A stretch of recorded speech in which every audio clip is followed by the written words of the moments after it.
As H2K on blue side elect to take it off the board, of course. Wunder top lane carries, it's his calling card. Yeah, exactly. You see the graphic here with Wunder. I really want to highlight his Gnar is fantastic. H2K have experienced that one last year. But then also, when he gets Camille or Jarvan, those are two champions where he can really start fights as well. And something that Splyce can utilize very effectively. But for now, he had to see the Camille go. I think Galio ban is smart as well, because Sencux plays a pretty mean Galio, and we saw what they can do, you know, with that champion against G2. It's not all Sencux plays, though. I mean, we talk about Wunder having a lot of picks. That guy has got a champion Ocean, and we've seen all sorts of crazy stuff from the Aurelion Soul even coming out. Maybe we'll get to see it later on in the series, but it's a while away. I'm so sad we don't get more Aurelion Soul here in Europe. Jarvan being removed, so far we gotta look at Tristana. We look at Xayah, Rakan as the ones always being highlighted. Cho'Gath should not be as contested anymore. I think teams have figured out that on stage is not really working out for them. He should drop down in priority for a lot of teams. Yeah. So I'm really looking at the Tristana for Splyce here to just ban that away, unless they have some tricky counter picks ready. Well, it might be. There's the Tristana as you expected. And on your Cho'Gath point, it's not a patch change either, right? We're still on the same patch we had out in the playoffs, patch 7.16. So not a huge amount of changes on 7.17 anyways, but for H2K, for Splyce, you know, they've been preparing on this one for a while. Exactly, and then you start figuring out, like, okay, what are certain counters to the meta picks? Are some of the current meta picks only working in scrims and not on stage? And I think Cho'Gath was one of those scrim picks that was super successful, but then never really translated it to the stage where the Gnar, you know, was much more successful when he was picked against Cho'Gath. And I think teams just realized that maybe he's not that insane, and you have to pick him every time. And we actually get Sejuani first pick. This should be a Gragas then for Trashy if he just wants to match the jungle pool. Rakan is also open. It's a massive pick for Mikyx, and I think Splyce are very happy with this start to the pick and ban phase, because they're not really scared of the Sejuani first pick. No, it screams comfort for H2K. This is what Jankos was piling so much to mixed success during the playoffs. We talked about how they did falter in the playoff run. And I don't know how much you can chalk it up to that. You do want to be able to get up to that ultimate ability on Sejuani to be really effective. But once again, for Splyce, they can take what they're comfortable at, what they're good at. Not only do they have a playmaking support in Rakan, they've got Trashy's Gragas. One of the reasons, though, this first pick Sejuani comes in, you know, we talked about the comfort. The other one is that Sejuani, it's been very successful when picked against Gragas specifically, because in a 2v2 skirmish with a melee champion, the Sejuani wins out due to, again, how good she is at getting a stun up, stun this target, and then have quite a lot of burst with it. Gragas struggles to kind of match that, so especially if you want to play on top side, then the Sejuani is extremely good. Odoamne, when he's on a strong laning champion, like, let's say, a Renekton, can actually get really far ahead and look really good. So if you give him Renekton with a Sejuani, that's a good 2v2 combo. But the Gnar that we mentioned earlier is still available. H2K did not log it in because they went Alistar, Cassiopeia. That means there's a Gnar pick now for Wunder. But I wonder if this means that H2K are doubling down on Febiven. I mean, Cassiopeia is a pick that he had some of his more successful games on across the European LCS and across the world. It's been a really powerful choice, but is it worth giving up that Gnar? I mean, that's the question, you know, depending on what Odoamne can play against. The Jace is always one of the standards. Kennen is another pick that you can take against the Gnar, but only a few top laners in Europe actually play it. Looking at H2K's side, like when you lock into Cassiopeia, you got to start removing mid laners, and that's what they're doing. I think they should ban Syndra as well, and then you kind of try and force Sencux, you know, over on things like a Corki or Lucian, and those matchups are fine for the Cassiopeia to take. Find out what ends up being the case. Splyce taking their time here, but there's the Kennen ban away, so they really want to give Wunder an advantage. Yeah. Kind of speaks to the strategy that we know they like to employ. Play around Wunder if they can build a composition around him that he can carry on. Champion like Gnar, it's capable. Exactly, and that's why I like the Gnar pick in that, you know, last rotation on first on the red side.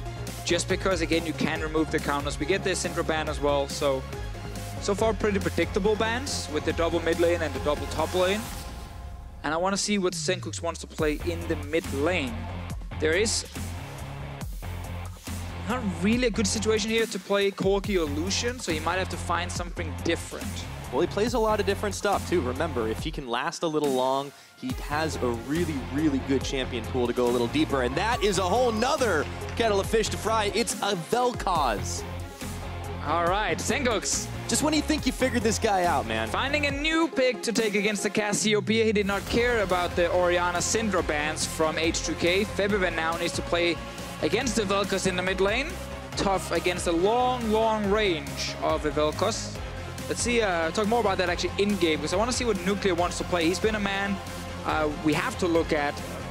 Not the strongest laning phase. He in playoffs lost lane to Sven and Reckless, obviously big AD carry names, but Kobbe and Mikyx are a very strong 2v2 lane as well. And if they can win that bottom side for Splyce, it's a huge win for the team then. Wonder how much it has to do with Chei going off to try and make a few plays, and Nuclear being a little more isolated. However, they stuck him on this utility pick right now. I'm a little bit more interested in that top lane. This is an Odoamne special. Of course, a lot of European top laners love themselves the Rumble, but he likes to take it to just about anything. Exactly. Now also Kobbe's pick in the end. Ashe is available if he just wants to match the strong laning phase. Seems to be going towards at least hovering all the champs. I think actually Ashe is better here than Sivir. I don't feel like there's too many things you gotta speed up with this composition.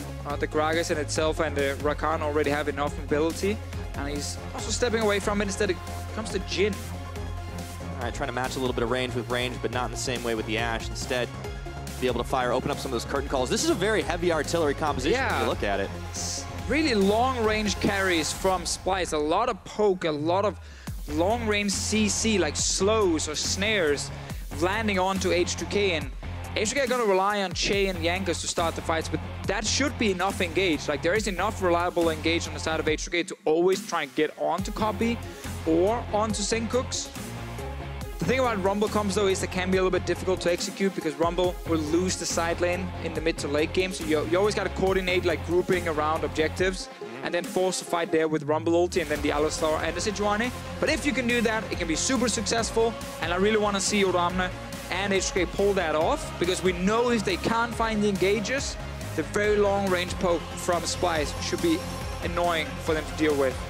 Well, that is definitely a number of champions that's very annoying to deal with, just from personal experience. I'll tell you what, Deficio, H2K might find that one out the hard way, but we'll see where Jankos can make his presence known early on. If they can coordinate up top to try and get Odoamne snowballing ahead on that Rumble, they might just be able to do it. They've got a lot of tools, a lot of damage, but they had best watch their backs and watch their fronts with all that long-range artillery that the Splyce boys are packing. We'll find out who takes game number 1 as we are getting ready to rock and roll onto Summoner's Rift. It is the regional qualifier. It is the last chance for Worlds. It's a long ladder to climb, but it all starts right now.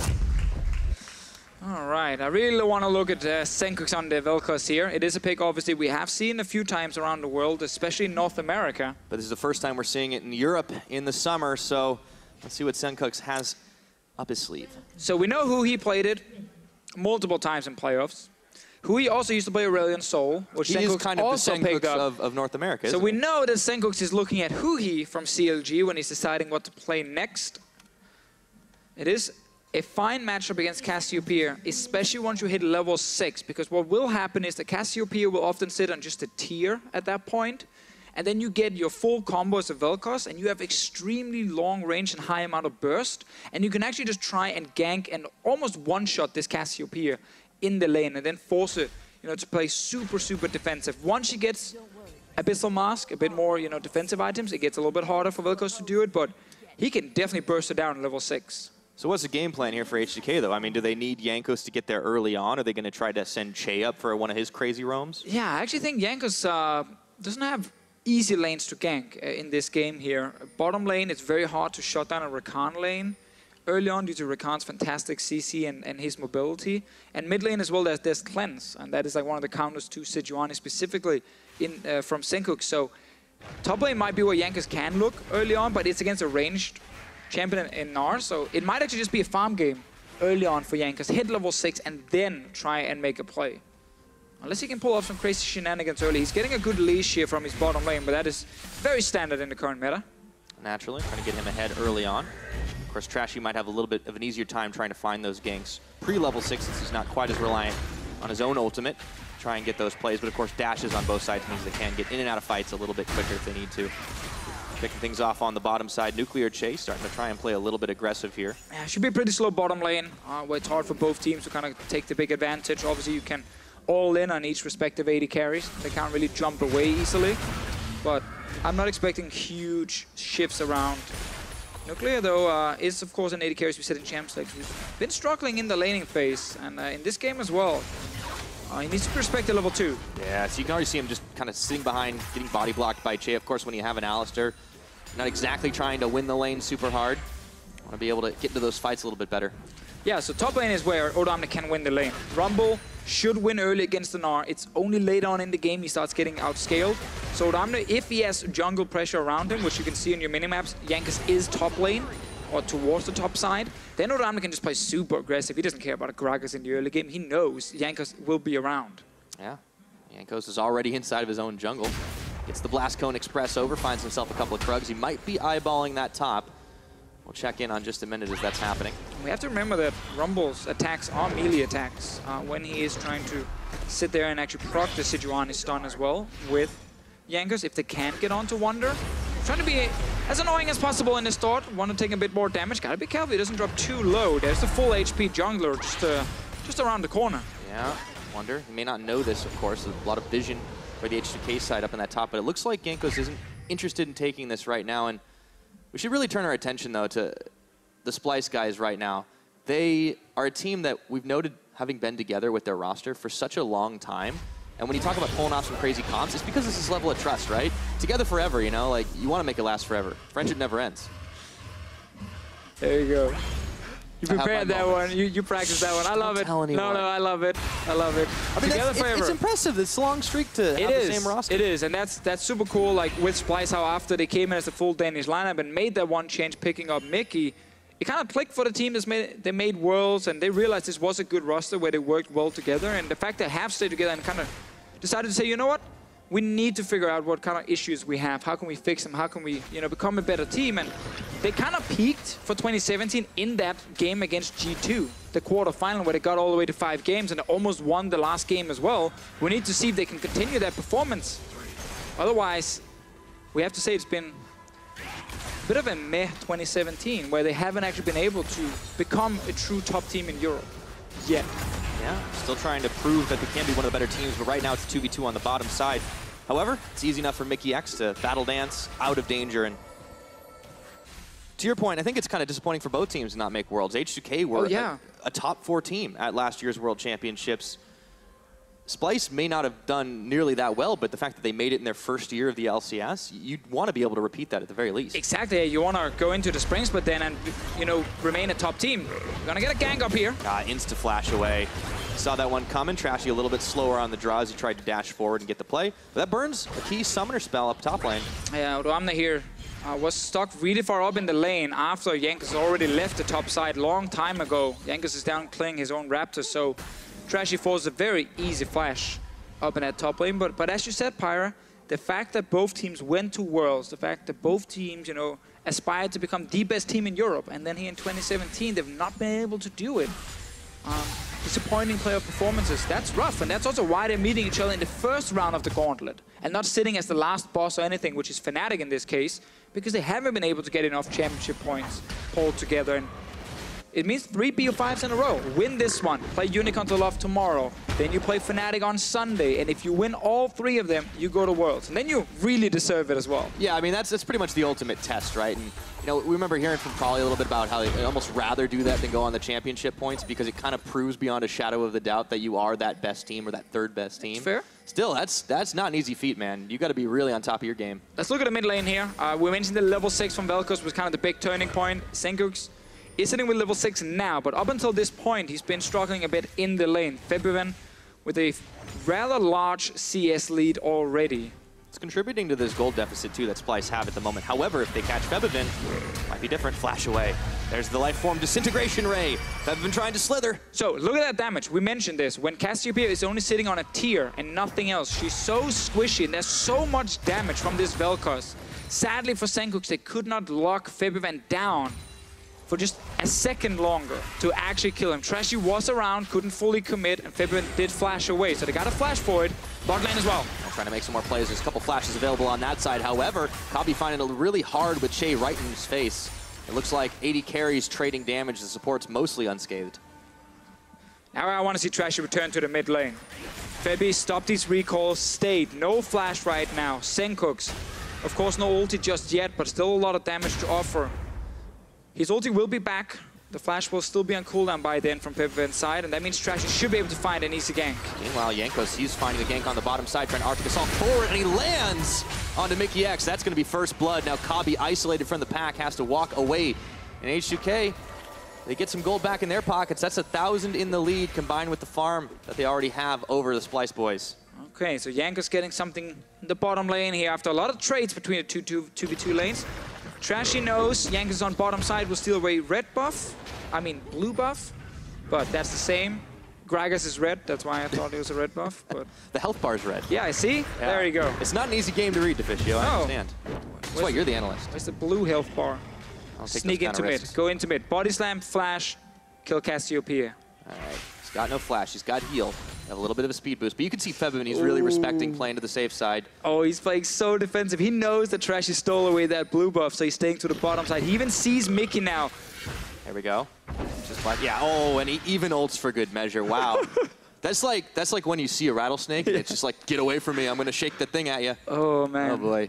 Love it. Love him, Febiven here. Yeah. Actually, one problem he did have during playoffs was he did get ganked quite a bit and actually died to some pretty easy roams to spot. But this one here, fully predicted. Absolutely. And the thing is, he was playing a much safer set of champions. I'll talk about that in a little bit later because Equalizer's coming down. His Trashy already flashed away. Jankos leading the charge. Wunder trying to push him back, but they land the stun. Jankos gets knocked under tower range. Wunder turning him back. A full Gnar bar building. Chei's even in the mix, and looks like that's the end of it all for now. All right, H2K making the first moves here, getting that first blood in the bottom lane. Then Febiven stays safe when there was a follow-up gank. And now Trashy had to use his flash. No longer as scary when it comes to the Gragas. And H2K getting some good leads around the map with just being one step ahead of Splyce. But now Sencux trying to respond here. He's heading down to the bottom side. Splyce, you can see how much vision they've invested bottom. Run, Nuclear, run! They know no one else is around to save the day, and they throw everything at Nuclear. Down he goes. Kobbe takes the kill, and looks like Splyce are going to equalize on that. Top lane Pyra. Yeah, Jankos, he's trying to go forward. Wunder, he gets a hop, he flashes back. His Gnar bar is nowhere to be found. He was exhausted, and Jankos takes him down. Odoamne tanking through the tower. Ooh, good, nice cross maps here from both teams. In the mid lane as well, Febi will get a bit of a trade, but Sencux does manage to push him off here. Bottom lane, the Nuclear, just leave, man. Your entire team is top lane, even your support is top lane. Yeah, and this is why we're seeing some of the problems that he's had. Still trying to hang tough and grab a little bit of farm under tower. It's hard to do when you got a 2v1 Baron down at you. I like the response though from Jankos. Just go straight back to top lane, kill the Gnar under this tower here. You know the enemy's bottom side, but Nuclear, no reason to stay, just back away. He dies instantly, didn't even get to use one of his summoners because he knew he was already dead, but this is a good response here from Jankos. Yeah, Wunder tried to get the flashy plays off, but unfortunately it just wasn't going to be enough. At the end of it all, you can see the top side focus for H2K starting to pay dividends. Of course, the bottom side for Splyce. Still good leads for H2K, and this seems to be following more along the lines of when they win games. The game plan usually goes as expected. Exactly. It fit Jankos very nicely this game. He could just farm. Like, he didn't need to gank anything level 3 or level 4. We mentioned this, like, just farm, get you level 6. And the fact that nothing really happened on the map that he had to respond to was perfect for him. And yeah, it allowed him to follow that game plan you mentioned. Because he went bot lane, got a kill. He went top lane, got another kill. And off to a great start here. The superstar jungler who needs a great start for H2K. First blood king and second as well. At least second for his own team. And now Wunder still playing very aggressive topside. He has control ward to make sure he would spot any return of Jankos. I'm just looking at cooldowns here. Sencux's ulti is almost ready, but so is the flash from Febiven. If they really want to utilize the burst of Sencux versus the Cassiopeia, then they have to do it now. Sadly for them, there's already some MR coming in from the Cassiopeia. Abyssal Mask will soon be completed. Jankos, though, he wants to kill bottom lane. Oh no, there's chains on, and they just tunnel straight for the AD carry. Kobbe trying to get away from it all, and it looks like even Trashy's going to tag his way in. A pair of teleports. Wunder and Odoamne coming in hot. And it looks like they opt not to complete those channels. 3v3 down bottom side. Mickey the hero, though, just locking up Nuclear and Jankos, so there's no follow-up damage onto Kobbe, and he could flash away after. Actually stayed on almost full HP after using the heals. So Splyce's bottom lane, they'd use all the summoners. At least they stayed alive to defend the tower. Another good gank, though, from Jankos. Yeah, that's what they were looking for right now. Of course, Febiven, despite the fact he's been playing very safe and respecting the damage that Sencux can dish out, still has that CS lead for himself of 17 minions. in the differential. And, well, this level 6, this Vel'Koz pickup, not necessarily like a cheese thing, but just all that burst, the long-range damage, he's been able to avoid it for the most part. And is that enough for H2K? I mean, it's definitely one of the lanes where they could have actually fallen behind, but they didn't. So yeah, that's a great thing for them. Obviously, even though there is the MR on Febiven now, there is true damage coming from Sencux, but still a large part of it will just be magic damage as well. Yes, indeed. Still trying to play it out. All right, for the time being. H2K, though, still in the lead. As we mentioned, this is kind of according to the game plan that they like to do it. And when it works out, of course, you just wash, rinse, repeat. There's no summoners on the bottom side now. See if they get baited. Let's see if they can actually get past Mikyx. Last time, they were not allowed to do it. He was down with the quickness, but now the quickness is down. So H2K, Chei waiting in the brushes, goes a forward position. Captive audience gets stopped up by the Deadly Flourish as well. And even Mikyx waiting in the wings here. You can see where Trashy is in the mid. Exactly, he's around that mid lane here. They want to use this Vel'Koz so badly. Not been able to do. He's spotted by the ward behind. So Febiven knows he's just staying to the opposite side of the lane. He's like, yeah, you can keep wasting time around mid. My jungler is just going to go kill bot lane and top lane. Yeah. Splyce. I mean, you could see what the game plan was for them, but it seemed like H2K really read this one out well. And that's encouraging to see, considering how much trouble they had following it when they were in the playoffs. Trashy, of course, spots Jankos, goes over for a little jungle-on-jungle action. Dashes and bashes and flashes indeed. Febiven taking a little bit of damage. The geometry nails him in the side of the head. Now Splyce looking to see if they want to go in for a fight. Kobbe waiting off to the side. So much long range that H2K are respecting. I want to see here, on the side of Splyce, there's so much CC to keep someone in place for the Vel'Koz passive to deal that proper true damage, you know, just multiple hits coming in against the target to avoid a lot of that magic resistance, because you got like Gragas to keep in place. Of course, the Rakan with a charm and a knockup. Gnar can also do it. So if Splyce can time the CC in team fights to allow Sencux to fire a full duration of his ulti, like that can just shred through all of H2K. And it's one of those big wombo combos you always got to look for in a game, even if Splyce is slightly behind. One really good team fight and bam, 3-4 kills for Vel'Koz and you're right back in the game. Yeah, and they want to be able to execute that. It's very obvious when you try to get for the wombo combo, but is that the only thing they can do? I feel like there's so many ways for them to start sieging on towers. They can utilize this Gnar for the more traditional kind of team fights. They can definitely try and siege, but one of the problems with sieging is if you're behind and the enemy team is running a lot of engage, you're actually grouping up and allowing them to start a fight on you most of the time. There's very long range ulti from Jankos. There's again even an ulti from Odoamne to tag along to slow people down. And then you have Chei with like flash engages. So H2K have so many ways of actually starting fights from long range. Even the Varus ulti counts here. Making it harder for Splyce to play a siege game. They will have to just play with Gnar winning side lane in the late game and have pressure that way. And then the 4-man group in mid needs to just respect the engage from H2K and wait for Gnar to push. Not only that, Jankos, he has been on form with his ultimate so far, but they might have overstepped their bounds. 2v3, in comes Nuclear. Teleport on both sides. Jankos might fall before this fight even begins in earnest. Mikyx, he's got the quickness. He only lands the charm on the Nuclear. In comes Odoamne, and Jankos gets the final blow onto Mikyx, but a double Gnar into the wall. Jankos and Febiven bringing up the rear. Sencux. Let's see if he gets the disintegration. That's one. Not going to find two. Febiven rooted up here. Gets a knock up, but they have run smack dab out of damage. Kobbe and Trashy trying for more here. It's not going to be enough. Flashing forward is Chei, looking for Trashy. The damage is still there for Sencux as he gets his cooldowns right back up. Splyce turn around the fight. Chei ran out of mana right there. He could not headbutt after, so Trashy was like, okay, sure, you can jump me. We can just turn around and kill you. You have no flash now. Splyce couldn't do anything in the start because Sencux was moving around, taking the long route around the jungle, but when he did join, a lot of damage came in, and in the end, while H2K actually looked to win the fight at first, the fact they re-engaged without enough mana and cooldowns meant that Splyce has picked up a lot of kills in return. We've seen that so many times from H2K, though. They think they have the upper hand, things are looking well, and they miscalculate. They make a mistake, and that allows their opponents back in the game. Yeah, so let's see this again here. Notice how, if you look at the minimap, Vel'Koz needs to run around the Grump up on the top side, so he's taking a long route to join the fight. Febiven can, you know, just quickly join the team, and while he's not dealing damage just yet, he's here now at least. We're still waiting for Sencux at this point with his full combo. A lot of damage coming in, bit of follow-up CC, and now, disengage, walk away. You got, you know, 2 kills already. Chase mana bar, we gotta look at that, because he's gonna flash over, and he uses E as well, so he doesn't have the mana to do anything else, and just dies instantly. Trashy just turns around and bops him in the head.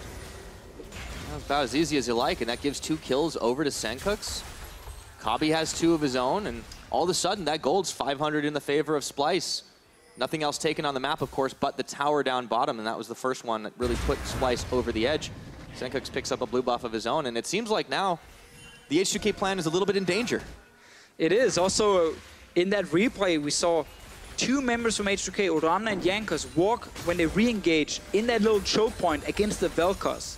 Like, Sencux just landed like the full combo again onto them after they tried to join the fight the second time around, and ended up giving him more kills. So the 2 carries on Splyce with 2 kills and 2 assists each. Everything on the side of H2K is right now on Jankos. He's a very fed Sejuani, but he's not a carry. Yeah, tanky champion. That's not going to be so good unless you just want to sit there and absorb blows from your opponent all day. Seems like H2K, they're going to need to do a little bit more. I do think it's smart, though, that he's actually spending all this gold on building an item that really benefits the team. Right, the locket. In the locket right there. Because when you're sitting in all that Vel'Koz AoE, a big locket shield from a tank can be what actually saves the day for the rest of H2K. So I like that investment from him. They're lacking a little bit of the damage, right? I mean, you got to compare some of the other items. It's the Blade of the Ruin King on Nuclear, and Kobbe has got his Eye Edge and his Zeal. Like, it's already going to start to sting a little bit more. Of course, you play Varus a little bit more for this utility, that ultimate, but still, man, one of the reasons they couldn't find enough of the pickoffs in the fights is Febiven's their primary damage source. Well, they're trying again, and this time they're moving Febiven down even earlier. They're forcing Splyce to just step away, which now means that Odoamne needs to run, otherwise he's going to get killed under his tower. Should be a trade of towers for the time being, and Odo smart enough to get out of dodge before everything starts in earnest, and we will have those trades. It's actually been a very good start here in terms of like cross-mapping from both teams. Pretty fast shot calling, realizing, okay, they're going top, so we gotta go bot lane. It was only really Nuclear who overstayed early on, but both teams have known exactly what to do when they are trading. Bot lane, though, there's still a big wave for H2K. And Odoamne here with the Rumble ulti killing the wave on top side, meaning Nuclear and Chei can keep pushing. It's one of those micro things you can do to allow your team to keep pushing a little farther, get a better advantage. H2K also have that Mountain Dragon that they traded for while they had advantage bot side. You can see Splyce are going to try to match this, but they just don't have nearly enough pressure. Instead, they look for mid. Okay, it looks like onto the Cassiopeia, the barrel. Oh, there's no getting out of that one. He flashes, he ults, but they turn right around. Don't even look at him. Although Jankos is coming in around the side, Wunder is locking up Odoamne. And Febiven, he stopped up, dodges out the Gnar. And it looks like Sencux comes up with 1 kill to start this off, but that's all he'll get. Yeah, exactly. Bot lane tower just died here. Chei and Nuclear killed it. Alistar is around the mid lane to try and protect again. Febiven, a lot of dodges around there, both summoners used, and the fact he actually stayed alive is quite insane. Yeah, it's pretty amazing how well Febiven's been able to play, not dying this game. Splyce will finally claim their prize in the mid lane. It is a lot of focus they put that way, but they gave up a bottom tier 2 turret for it. It's been a game where H2K did not have to play around the mid lane. They were playing around bot side and top side, and Febiven just had to try and stay alive against all the pressure from Splyce. Let's see the play again. He gets locked up, he gets knocked back. You think he's gone already, but just a quick flash. And then because Jankos comes in, there's no follow-up really from the rest of Splyce, and obviously they're also busy killing Odoamne instead of actually killing Febiven. Yeah, he got so many skill shots. I mean, on a champion like Cassiopeia, he can do that, and then we saw him on Lucian. He was dashing forward to try and make the plays. You can clearly see Febiven's been learning from past mistakes. Poor guy, level 2 Lucian. I mean, no one expects a level 2 Lucian gank, do they? Let's see around this game here, because we got 3 towers now for Splyce, 2 for H2K. So the map is really open. We're going to get these big open team fights where if, as we talked about in Champs, like if H2K can execute this, like engage with Varus or Sejuani or Alistar, combine that with the Rumble ulti, it's deadly against things like Jhin and Vel'Koz. They can't get out. Like, once they get locked up in that AoE, they're not leaving. And you can try and take them down before they can really turn around and use their ultis effectively. Yeah, Splyce really relying on Mikyx to make a big quickness play, and he's been able to do it a couple of times in those choke points, but you can see H2K trying to bring this out a little more into the open, getting some vision, but Splyce is turning it back around on them. Yeah, down in the bottom lane, we got Wunder just pushing on his own. Odoamne's actually moving to top side, despite having TP. So this should be a lot of damage for Wunder in the bottom lane. And both teams, once again, are just kind of trading damage on turrets, left and right. And then we get that 4-man group fighting each other in the mid lane. Yeah. But the fast reactions, I mean, that's what's enabled these trades you were talking about a little bit earlier. And, you know, that's the kind of thing that you see when you are at the cream of the crop, the best of the European teams. These guys are fighting for a spot at Worlds. They both made it last year. And obviously it'd be a disappointment to crash out in this phase of it, but they're both clearly in the upper echelon of European League of Legends. Yeah, and this is why like this first game here in the Gauntlet, it makes me super happy because I feel like every single year we've had a Gauntlet with like 1 or 2 strong teams and then 1 or 2 fairly weak teams who couldn't really realistically make Worlds. But this Gauntlet here, all 4 teams can make Worlds, like H2K, Splyce, Unicorns, Fnatic, all 4 strong teams. And the fact that this first game is really even, a lot of good trades, just kind of backs that up and fight him in. But there's Mikyx, there's the combo, and it looks like they have enough damage to nearly clean up Febiven. Down he goes, and Sencux is on a rampage. Teleport was coming in, canceled, and Wunder, he just keeps on walking through. The curtain call is open. Jankos not able to dodge the last step. They turn their attention to Chei here. Unbreakable Will is on, but they might have enough damage to keep him down. And that cow goes in one more time before getting turned into a side of beef, but Splyce aren't done. They're still hungry. They still want to find more. And Odoamne gets the Blast Cone Express over the wall. Trashy following through. Blue buffs in the fight as well. And they're still going. They already got their burger. They're looking for a side of bacon. Jankos trying to dash away. Bouncing grenade. Nuclear turns him back around. H2K's call there was so aggressive. They had no flash on their mid laner against a Rakan and a Vel'Koz. The fact they started hitting that tower just allowed Splyce to find a really good engage here. Mikyx Rakan is fantastic, and we got to see that in this fight. Absolutely incredible. As they turn around H2K's aggro, grab themselves a Baron at 23.5 minutes. Splyce firmly in the lead. H2K needed just patience. Wait for your mid laner's flash. What is a Cassiopeia gonna do at the tower? 3-man charm right into the Lifeform Disintegration Ray, and even with the teleport completing for Odoamne, he couldn't even get in the fight because of the curtain call. Exactly, and now you just have to try and run, but H2K, after Chei's re-engage, actually seem to kind of have a bit of a split opinion on what to do. Here, just keep running. Sacrifice the cow. Let him die. But as soon as he goes in, you can see how multiple members are actually turning and trying to continue the fight, despite already losing your mid laner. So here, Splyce punish H2K for pushing up to that tower when H2K needed to wait for the summoner spells before doing anything. Looks like it just keeps on coming here. The cow gets popped back into the rest of Splyce. Trashy with the finishing blow. He might give his life for it, though. H2K finding some return damage, and Odoamne even coming in. They've lost 1 Baron buff already. Mikyx going in, going out immediately. Jankos going forward and finds the pick off. And now it's going to be Kobbe all by his lonesome.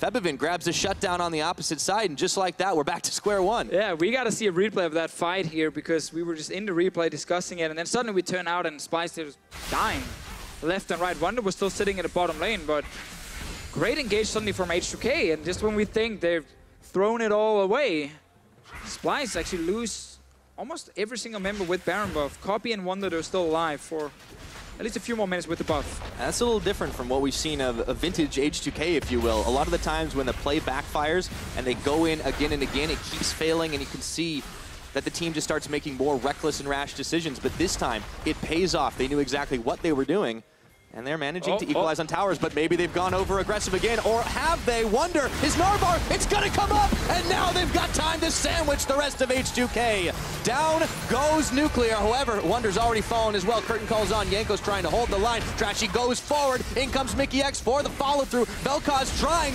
to worm his way into this fight, but they've got Kobbe up, and he's gonna get shut down by the snake. Febiven once again pumping out the damage, and Splyce count their losses. Damn, this game, Pirate fights going left and right here. Both teams just finding openings against each other. It is still so even in gold.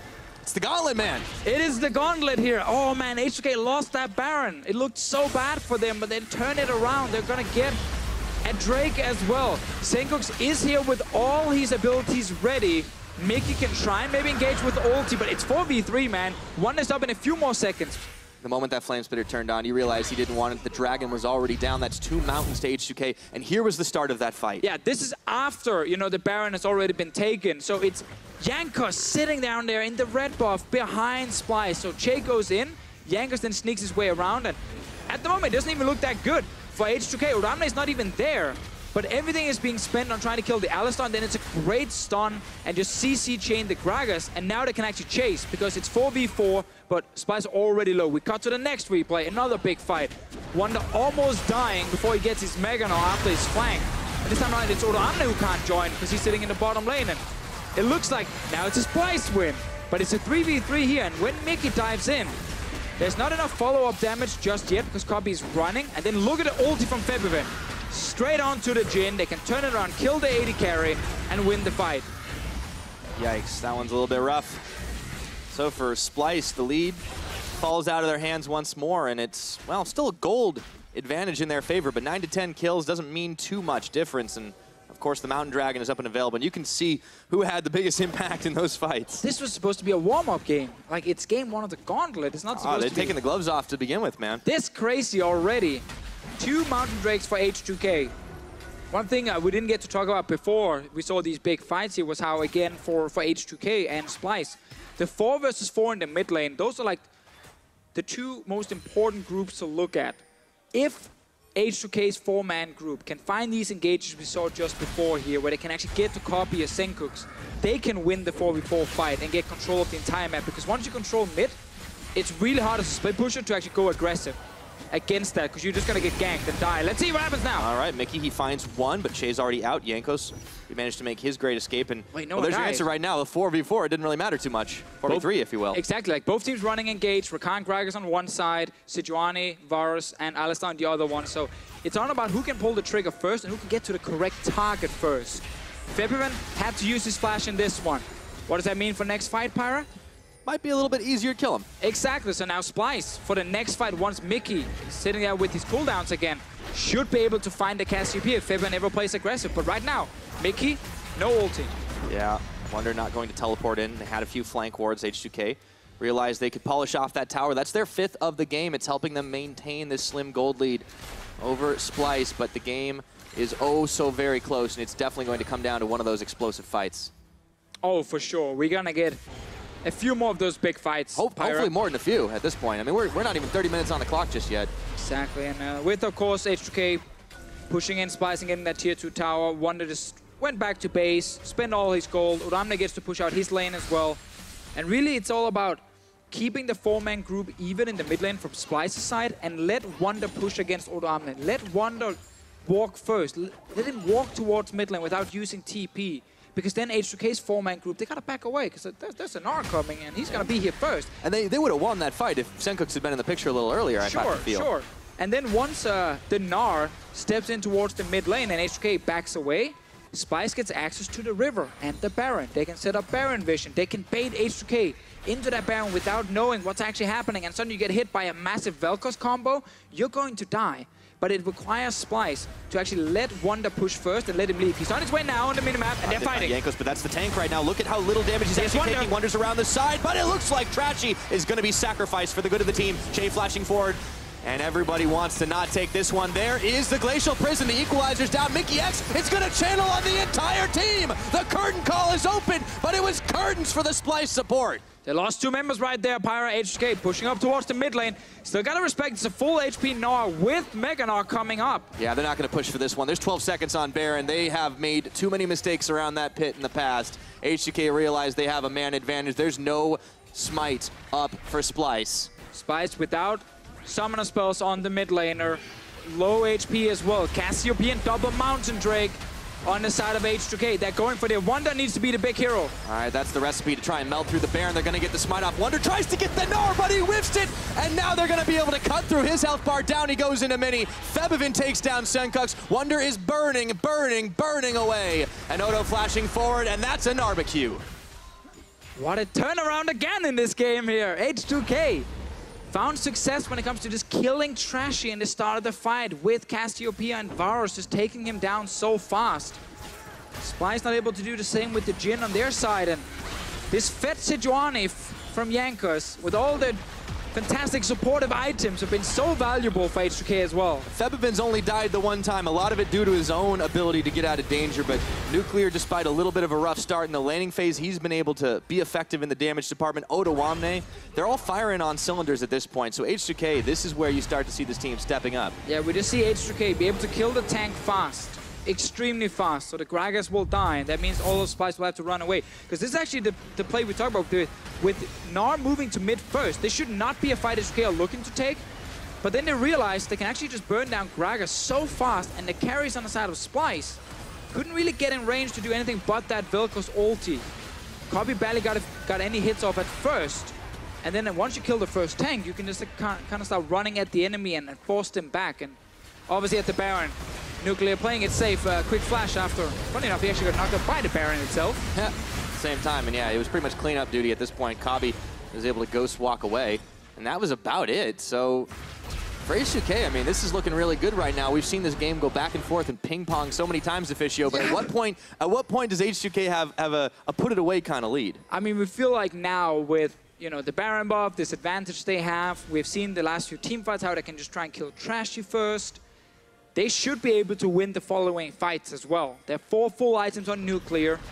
The Cassiopeia is getting pretty damn fed as well. And he's got 10 stacks still on that Dark Seal. All right, Trashy, that looked a little rough for him, but now it's still the Siege with double Mountain Drake with the Baron buff. Kobbe had to flash away. Wunder, he might want to ready up that TP to try and save his base going back, as it were, but with the Baron-empowered minions, Splyce are going to let H2K march in, or are they? Mikyx, he gets a 2-man ultimate. They get a barrel to bop right back, but they're running out of damage. Sencux, that backline has been dove, and Jankos with the kill means that Splyce are running for the hills. Down goes inhibitor number 1, and at 33.5 minutes, this is looking like they're going to close out. Curtain call, but Wunder trying for the flank. There's no Vel'Koz, there's no Gragas.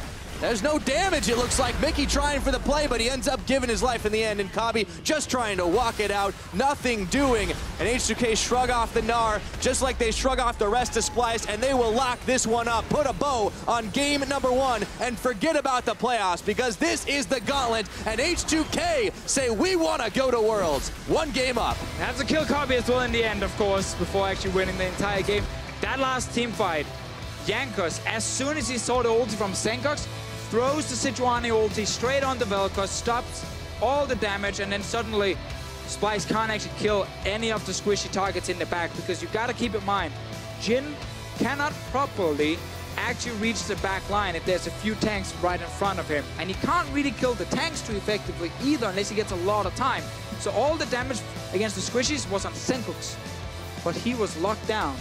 Great CC from especially Jankos in this game here, and then suddenly this Vel'Koz can't find enough time to get the proper damage off. Yeah, Jankos was really the hero of not just the early game, but of setting up those fights. It's like you called in the very beginning, it was going to be so crucial for him to get the engages. And you usually don't think about Fed tanks being like such a ridiculous damage threat or anything, and he wasn't, but he never died. Never died. You literally couldn't touch the guy. He was 6-0 with 10 assists. Yeah, that was fantastic to watch Jankos on the Sejuani. First picked as well in this game here. And for good reason. Exactly, it was the champion he found the most success on during the playoffs, especially against Fnatic. First picks in this game here. Great performance, and it was a slow early game, which was in his favor. He just wanted to farm, get level 6, and then find a few kills. And it worked for him and H2K. Yeah, well, maybe the Splyce boys can find a way to get things going a little bit earlier, but for now, H2K, they've kicked things off with a win. So let's see what our analysts have to say about game number 1. Thank you very much, Pyra. Also joining us at the desk is Vitality's coach, Jacob Yamato Cannon Mevdi. Also back from Paris, welcome. Thank you very much. Pleasure to be here. Pleasure to have you. As always, let's start by diving into this matchup, looking at picks and bans as the first game of the series. And the sentiment that I heard here was, okay, the Vel'Koz, which I was looking at as the weirdest thing, but you guys were saying, well, no, actually, Splyce as a whole, Yamato, really outdrafted H2K. So what made you say that? You know, I went through like a roller coaster of thinking, oh, no, I don't know what H2K is going to do now. And then they got the mountain and they got the teamfight composition going. I had very mixed feelings about Vel'Koz. I felt like, on paper, it seems very difficult for H2K as the game proceeds to commit onto a team that is very long range with the Jhin, with the Vel'Koz, and of course the cleanse on the Vel'Koz, so they can keep their distance and not fight into the Cassiopeia. But that wasn't the case. No, it was a roller coaster. Yeah, we ended up seeing the Vel'Koz without the blockers in front of him. Yeah. Maybe not quite so secure when we see Jankos on form with the Sejuani hitting ult after ult on Sencux as soon as the damage comes out. I think the other part of this draft that we were discussing a little bit, the Xayah ban is actually very smart, because what it ended up doing is forcing Splyce on a Jhin who can't deal with the tanks later on into the game, and that's where the Vel'Koz alone ended up not being able to deal with H2K. I think on top of that, it's like thinking of H2K and whenever their bot lane had the most success, especially Nuclear, was when Ashe and Varus were meta, when he was put on a champion that just needs to press hard to be a part of those team fights and eventually, of course, be very effective in that matter. And they were very effective at the end of the game. At the beginning, though, it was all Splyce's time. Even though Jankos had a great early game, we saw a couple of team fights back-to-back where Splyce got the upper hand and they got a couple of kills on their carries, which is what you want. And in the early stages, Mikyx's engages were always successful. Yeah, a lot of the way through the game, Mikyx was a key part of the engage. I want you to look at the minimap and look at how Sencux is attempting to path into the fight. He actually has to path the long way around because Febiven, as he's coming up here, would block him out. So that's why a lot of the damage from this point in the fight doesn't quite come from Splyce, but luckily Sencux gets into position. He's able to laser down some of H2K, and from there it's a little bit back and forth on H2K when it comes to their decision making here. Chei ends up using his E as he goes over the wall, trying to get some more crowd control, but with no ult left, Alistar isn't exactly that tanky anymore. And after that, no man overboard yet for H2K. Splyce has now just equalized it, albeit getting a couple of kills on their carries. And if we take a look at the next fight, that is where it is getting a bit dire for H2K because Splyce here end up getting a lot of kills. I think the main thing that we can contrast between these two situations was when H2K just overreached. Those were the situations Mikyx could go in and, of course, set up the good engage where he punished his H2K pretty much. And when we look at the draft and we look at the way these team fights are going, they're going to win this fight. They're going to go to Baron, get that. You think, okay, Splyce, you've got it. You should be able to play this out. Exactly. It looks like from this point that the Vel'Koz will have the damage with the Jhin at this point because you're early enough in the game that the Sejuani is not super tanky despite being ahead. The same, the Alistar only around the ultimate. But from here, Splyce end up blundering a team fight we're going to look at next. And that's what makes the game so tough. This fight looked so convincing that we were basically calling the game over.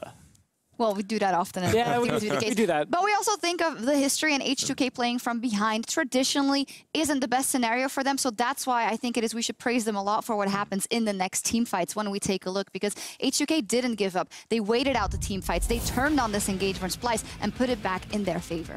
I think looking at this, sure, H2K, of course, they are very aware of the situation. They need to just look and wait for the Spy engage. And I think the main problem with what Spy has been doing is they're in a position where they have this composition that needs to just wave clear and put Gnar on side and be patient with this because the enemy team will struggle very hard to engage. Cassiopeia won't reach anything, but the moment a Gragas engages, a Rakan engages, he's going to get locked down, going to get CC'd, and Cassiopeia is just going to run all the way through. And this is just curious because yeah, they weren't all there, and then Wunder thinks he sees the fight. Right, I think this whole minute of play is Wunder maybe being on a slightly different page to Splyce. In the first sequence, he was trying to get the bot tower, and I don't think he recognized how hard H2K were actually countering engaging.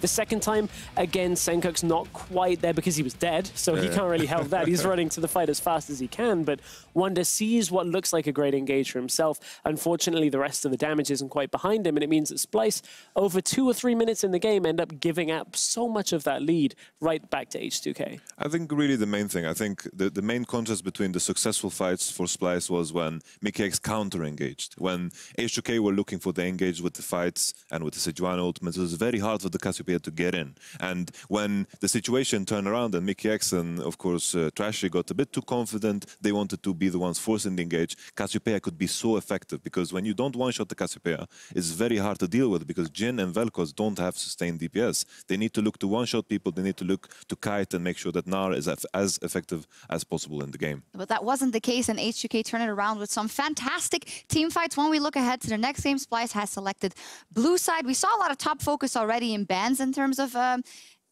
the first game. What are we looking at here for Splyce? Obviously, they may not want to do that Vel'Koz again because it was kind of a trump card that didn't work out, I guess. I think that puts a little bit of pressure on H2K in the sense of they're not likely to get the Sejuani quite so easily in this draft, and Jankos had a fantastic game on it. I think a lot of our focus is on that AD carry banning now. Will Xayah make its way through the ban phase? Will H2K be put in a tough spot from that? Yeah, I think that's a fair point because can we imagine H2K banning 3 ADs on red side? That means that they would have to give up eventually either a Jarvan or a Rakan. Are they fine with doing that? This time around we saw Rakan and they dealt with it fine with the Alistar. It might be the approach. Also, I think Sivir is a champion that could fit perfectly on nuclear, so maybe that would be the answer to the Xayah. Oh, we'll get a lot of our answers after the break. H2K, they have a long road ahead of them, and it all starts tonight versus Splyce. We'll see if they can build on their lead when we return for Game 2.